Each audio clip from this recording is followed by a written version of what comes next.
So then we get down to the actual grading of writing. How many of you guys have already had experience grading? How is it? Boo. Boo. Is it? What kinds of things don't you like about grading? Definitely time consuming. Yep, I have a little time-saving strategies on the list. What else don't we like about grading? Yeah. I find with writing assignments, it's hard to separate those different aspects of a paper because sometimes they seem so related. Yeah, So definitely. Definitely. And what is an 82 versus an 84 in a writing assignment? That's tough, right? I found I can read it. This feels like a B minus. Right. But I have trouble kind of applying that to the whole class because I think, this student I know is English major, she's very good at writing, and this student I know he's a business, he doesn't do this very often.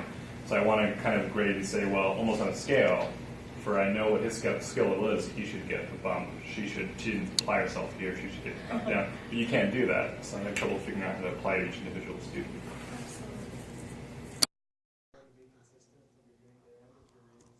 So true, especially if that's, at the end of the night, you're exhausted, you've given the exact same feedback 100 times before, and now when that student is doing it, it ticks you off when it didn't at the beginning. Has anyone experienced that?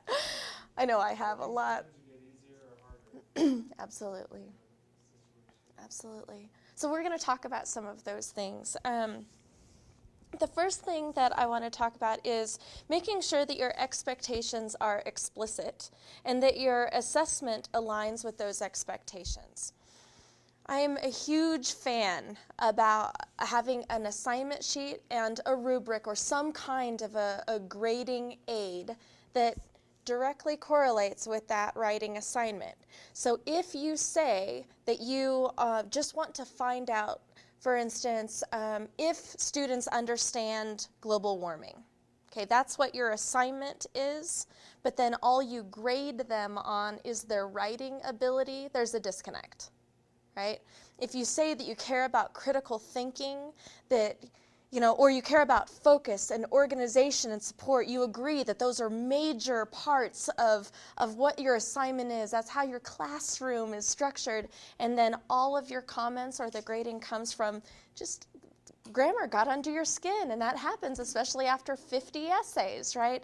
Then there's a disconnect. And so what I'd like to argue is that you just make it clear to students how they're going to be graded, and those should align with whatever your goals in class are. And that's not to say that you can't grade partially on grammar. That's fine. The presentation of a text, a final product, that's okay, I think. But I think that we should be really clear about how important that is, if that's 10% of their grade or 50% of the grade, and that it is somehow expressed in that assignment sheet that that's something that you value. I think that's just kind of fair for students. I am a rubric gal, all right? So I'm just putting that out there. I know there's lots and lots and lots of back and forth about whether or not rubrics stifle writers, if they are fair and useful. I like them. And the reason why I like them, or some kind of grading tool, is that fairness, right? That you no longer have to say this kind of feels like an 82 and then you justify the 82 with your comments at the end of the page. Or that you get hung up on a grammar-related or just not even grammar, sentence-level stuff. There's fragments and comma splices throughout, and it made it difficult to read, right?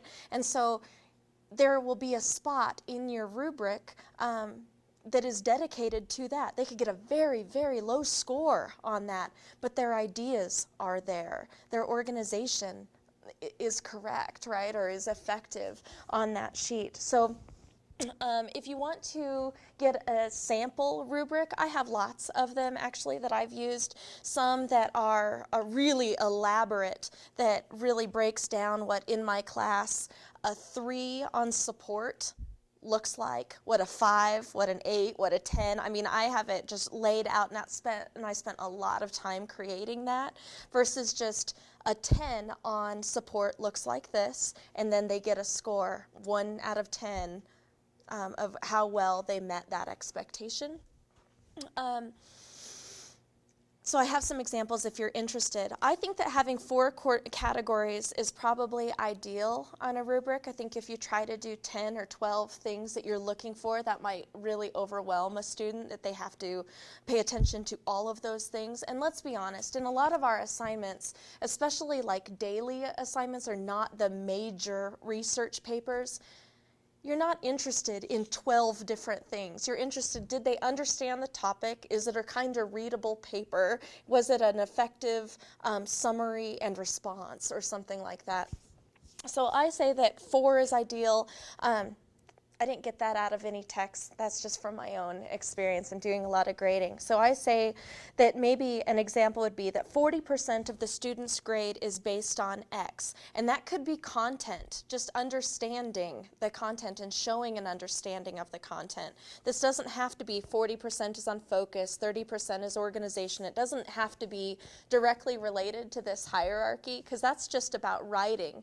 You might also have specific things in your content area that you are testing on in their essay, and so that's just fine.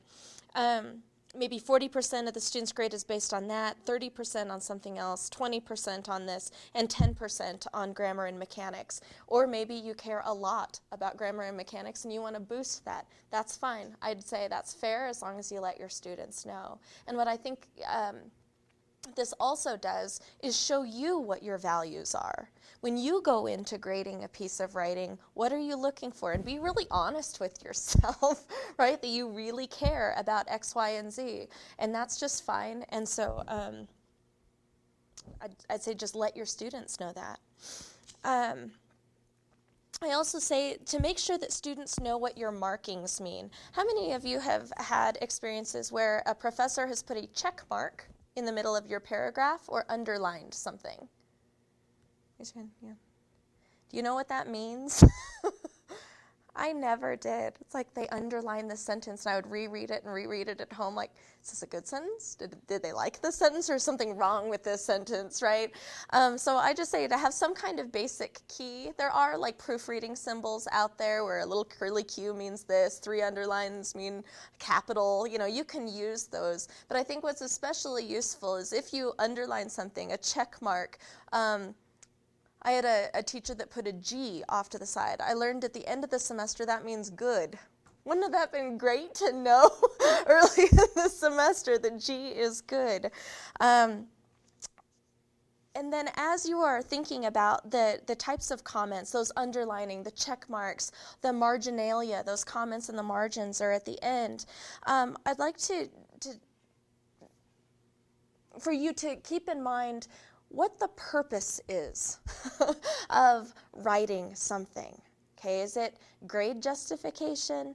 Is it giving them ideas for revision? And that's key, I think. I think that's a major point here is if they are going to revise the paper and resubmit it, those comments are probably, hopefully, they're going to look different than if you're just grading it, giving them a grade, and they're done with the paper and they're never going to look at it again. So are you even accepting revisions? And that the students, again, know what they mean. And I guess I'm coming from a place as a former student, of course, but also as a Writing Center person who sees student papers all the time, who want to know, hey, my teacher wrote all this, what does this mean? And sometimes we can figure it out. CS usually means comma splice. You know, we can figure that out. But again, a G on the side, I wouldn't know what that meant.